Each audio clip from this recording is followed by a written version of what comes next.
திருமா திமுகவை விளாசித் தள்ளிய அண்ணாமலை அவர்கள்.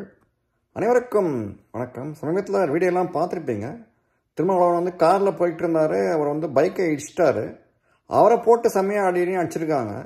அடிச்சுட்டு பார்த்தோம்னா அவர் ஹாஸ்பிட்டல் அட்மிட்டாக இருக்காரு. என்னென்னா இவர் சொல்கிறாரு நடிக்கிறாங்க அப்படி அப்படின்னு சொல்லி இவர் பேட்டி கொடுக்குறாரு. இவர் இதில் என்ன ஒரு காமெடினா வந்து டைரெக்டாகவே வந்து திருமா வந்து இது வந்து அண்ணாமலையை குற்றச்சாட்டை சொல்லிட்டு சங் பரிவார் வழக்கம் போல் சொல்கிற மாதிரி சொல்லிட்டார். கரெக்டாக பாயிண்ட்டை புஷ்டார் அண்ணாமலை. அப்படின்னா வந்து நீ ப்ரூஃபை காமி. சரி, அண்ணாமலை வந்து சாதாரண அரசுவே கிடையாது. அவர் வந்து ஸ்டேட்ஸ்மேன் ப்ளஸ் அவர் வந்து எக்ஸ் போலீஸ் ஆஃபீஸர். அவர் வெற்றிவேட்ட ஆள் கிடையாது. அவர் என்ன எனிதிங் இப்போ கேஸ் போனாலும் எவிடன்ஸ் வச்சு தான் அப்படின்னு அவருக்கே தெரியும். அவருக்கு சும்மா இந்த திராவிட மாடல் மாதிரி சிலைகள் சவால்கள் சமாதிகள்னு சொல்லி அப்படியே போயிடலாம், அப்படியே எஸ்கேப் ஆயிடலான்னு பார்த்தார் திருமா. விடுறதா இல்லை அண்ணாமலை. மரியாதையாக வந்து நீ ப்ரூஃபை காமி, நான் தான் தூண்டி விட்டேன் இதை அப்படிங்கிறது. அப்படி பாலிடிக்ஸ்கிட்ட வெளில போ அப்படிங்கிறாரு.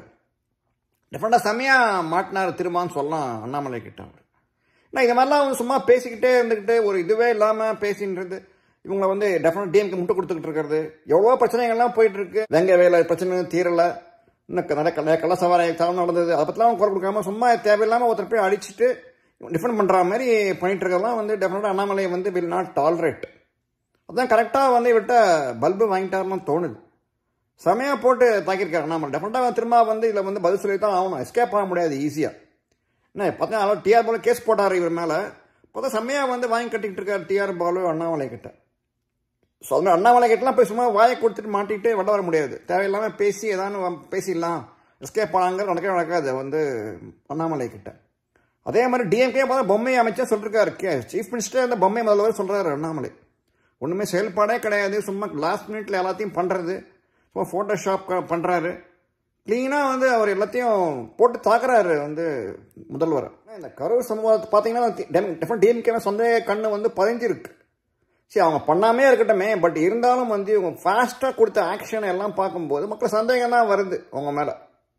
அதுதான் கரெக்டாக அண்ணாமலை வந்து பாயிண்ட் அவுட் பண்ணியிருக்காரு.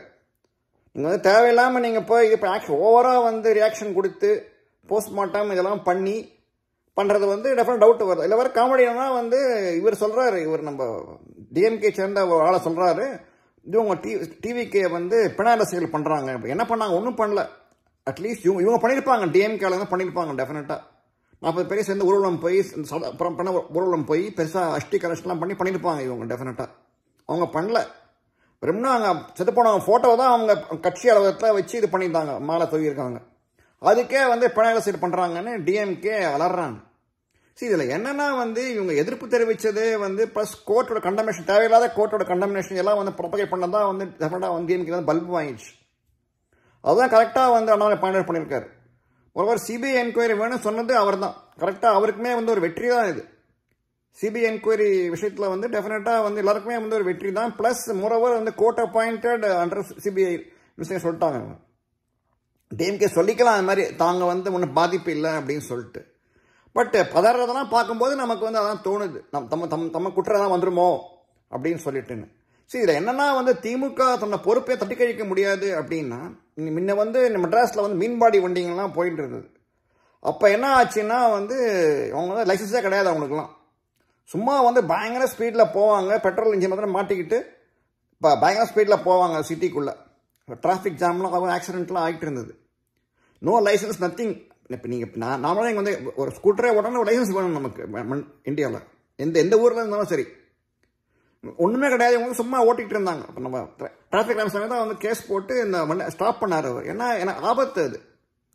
சரி, நீ வண்டியில் போகிற 4 பேர் போனால் உடனே 5 பேர் போனால் கூட வண்டி அப்புறம் மற்றவங்க ஆபத்து என்ன பண்ணுறது? வண்டி கவிழ்ந்தது, இப்போ இன்சூரன்ஸ் ப்ராப்ளம் வரும். அது மாதிரி தான் வந்து போலீஸ் வந்து நடவடிக்கை எடுத்துக்கணும். தம்மா தூண்டிய இடத்துல வந்து விபத்து வரும் அப்படின்னு சொல்லும்போது இவ்வளோ பேர் கூடியிருக்காங்க அப்படின்னும் போது டெஃபினட்டாக போலீஸ் அனுமதியை கொடுத்துக்கூடாது தான் இவரோட இதுவாக இருக்கு. நம்மளுடைய இதுவாகவே இருக்குது, கேள்வியாகவே இருக்குது. ஏன் அனுமதி கொடுத்தீங்கன்னு தான் கேட்குறாரு அவர். ஏன் வந்து பொறுப்பாக நடந்துக்கல அப்படிங்கிற கேள்வி இருக்குது. ஏன்னா இதுக்கு முந்தி சொல்கிறாங்க வந்து கரூர் மாவட்டம் வந்து யாரும் வேணாம்னு சொல்லி எழுதி கொடுத்துட்டாங்க அப்படிங்கிறாங்க. பட் அவர் கவர்மெண்ட்டுக்குன்னு ஒரு பொறுப்பு இருக்குது. சரி, அரசாங்கம்ன்றது என்ன? மக்களை பாதுகாக்க தான் அரசாங்கம் இருக்குது. நீ சாவிடா மௌனேன்னு போகிறதுக்கு அரசாங்கம் கிடையாது. அதுதான் கரெக்டாக அதுதான் சொல்கிறார் அண்ணாமலை.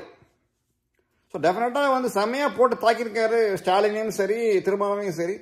பதிலே கிடையாது அவங்ககிட்ட. அதான் நம்ம சொல்லலாம் நம்ம இந்த விஷயத்தில்.